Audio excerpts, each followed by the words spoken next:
తిరుమల తిరుపతి దేవస్థానం EO Anil Kumar single ను శ్రీశైలం దేవస్థానం chairman Pothukunta Ramesh Naidu కలిశారు. శ్రీశైలం దేవస్థానం శ్రీస్వామి అమ్మవారి ప్రసాదాలను టీడీపీ ఈవో అనిల్ కుమార్ సింఘాల్ కి అందజేశారు. అనంతరం శ్రీశైలం అభివృద్ధి కోసం టీటీడీ తరపున సహాయ సహకారాలు అందించాలని శ్రీశైలం ఆలయ చైర్మన్ పోతుకుంట రమేష్ నాయుడు అనిల్ కుమార్ సింఘాల్ ని కోరారు.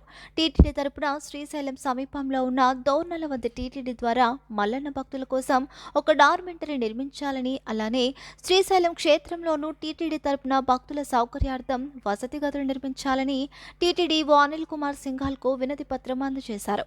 రాబో 10 రోజుల్లో టీటీడీ తరపున టీటీడీ బోర్డు సభ్యుడు భానుప్రకాష్ రెడ్డిని దర్శనార్థం పంపించి శ్రీశైలంలో పర్యటించి గదుల నిర్మాణానికి అవసరమైన నివేదిక ఇవ్వమని టీటీడీ ఈవో అనిల్ కుమార్ సింఘాల్ విజ్ఞప్తి చేశారు. అలానే టీటీడీ తరపున ఖచ్చితంగా గదులు డార్మెంటరీ నిర్మిస్తామని, టీటీడీ తరపున శ్రీశైలం క్షేత్రానికి వీలైనంత వరకు సహకరిస్తామని శ్రీశైలం చైర్మన్ పోతుకుంట రమేష్ నాయుడుకు టీటీడీ ఈవో అనిల్ కుమార్ సింఘాల్ మాటిచ్చారు.